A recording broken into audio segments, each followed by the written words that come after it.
Is that what these are? No, no thanks.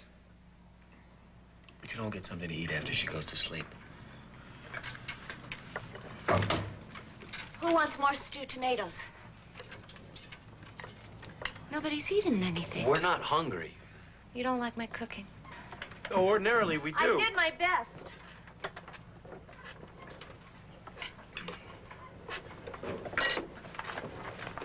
Don't ride her out. Shh.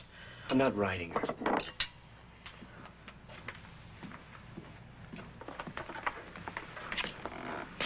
Nothing tastes the way it usually does. I did my best. There's no sugar in the tomatoes. I couldn't reach it.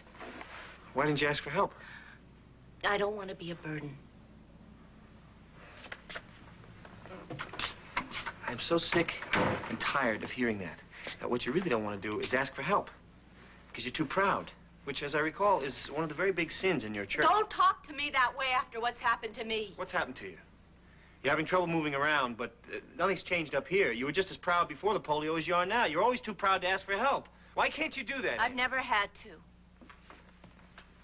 If you don't ask for a favor, you don't know one? Is that it? No! Well, if you don't swallow a little of that pride now, when things are a little more difficult for you, and ask for help, then someone else is going to have to do the cooking around here because we can't eat this stuff. Ask for help, Ann. In the beginning, it'll be difficult for you, I know. The second time, it'll get easier, and by the third time, you'll realize that by asking for help, you're actually giving your family a gift. By letting them make a contribution. People like making a contribution, Ann.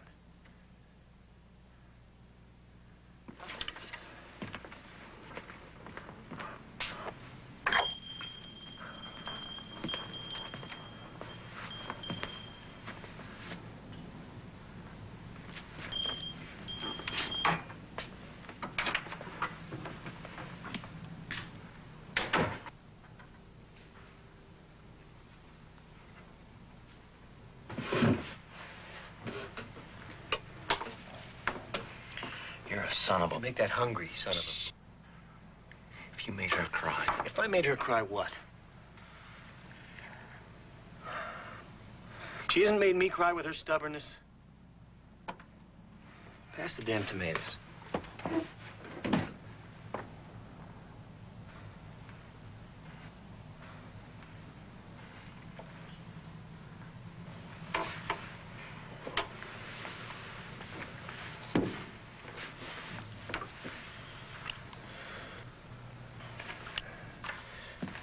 I wondered why the lights were still on. Mrs. Haley, you're certainly working late. Trying to get a leg up on things. Well, I admire that sort of perseverance. Perhaps now you'd better call it a day. Certainly, sir. Your wife called to tell you she's returned from her trip. She's at home? Yes, sir. And you have my condolences at the death of your Uncle Oscar. Thank you. I guess I'll run along, too, so she doesn't worry. She's not worried. I told her you were having dinner. You told her what? I told you you were working late and that you just stepped out for a bite to eat. But I wasn't... Why on earth would you say such a thing? Because I assumed you wanted to keep your whereabouts a secret from her. Why would you assume that? When a man is doing something he doesn't want his wife to know about, it's not my place to inform her.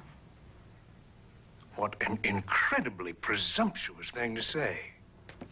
I apologize if it was too presumptuous, but I also assumed you were out buying a gift for your wife, and I didn't want to spoil the surprise. Good night, sir. Good night, Mrs. Haley. Oh, sir? Miss Watkins said she believed there was no money in the budget for clerical overtime. I know I'm being presumptuous again for asking, but is that still the case?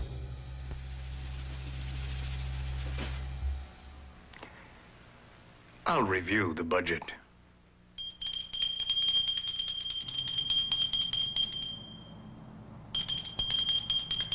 Coming, Mom. For Pete's sakes, would you not push me, please?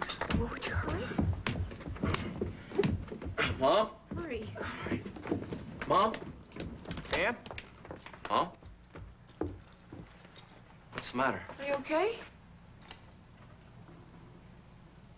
I would like someone to squeeze me a glass of orange juice.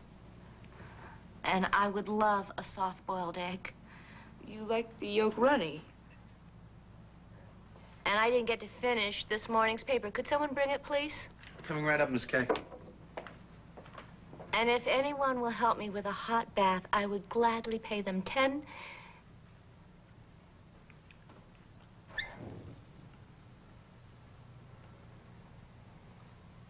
I would thank them from the bottom of my heart.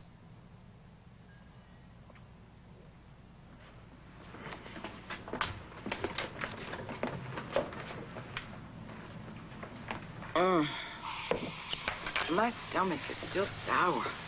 I believe it was that last coconut cream pie was spoiled.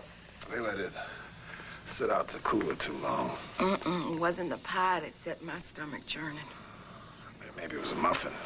Abel Davis, you know very well what I am talking about. Now, you have been driving and polishing and servicing that big packet for 6 years, so don't pretend you didn't see it when he drove it past Pettigo's. Well, maybe the woman was a friend of the family. Next, you'll be saying she was his niece. Maybe she was, and it's not our place to mention it. Oh, I am not going to walk in there and say, "Good morning, Mrs. Sloan. Your husband is running around with a woman young enough to be his daughter."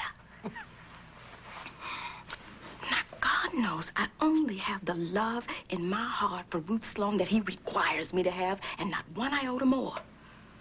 But with that man running around behind her back, I never thought that I would hear myself say this. But I feel sorry for Ruth Sloan.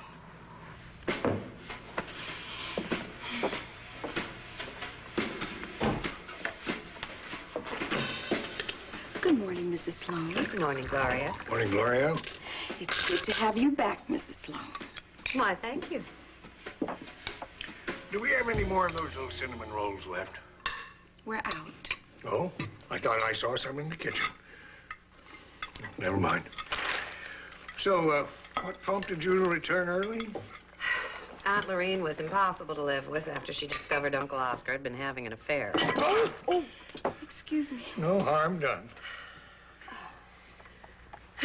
The thing that stuck in Lorene's craw, that was the way she put it, was that she found out too late to do anything about it. She found out at the wake. Who can blame the poor woman? If she'd known while he was still alive that Oscar was carrying on behind her back, she at least could have had the satisfaction of emptying their bank account and divorcing him. Would you like me to warm up your coffee, Mr. Sloan? No, thanks. I've had enough.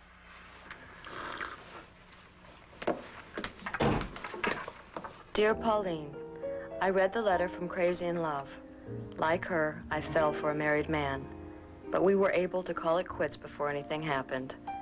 I looked at myself in the mirror today and, for the first time in months, didn't hate what I saw.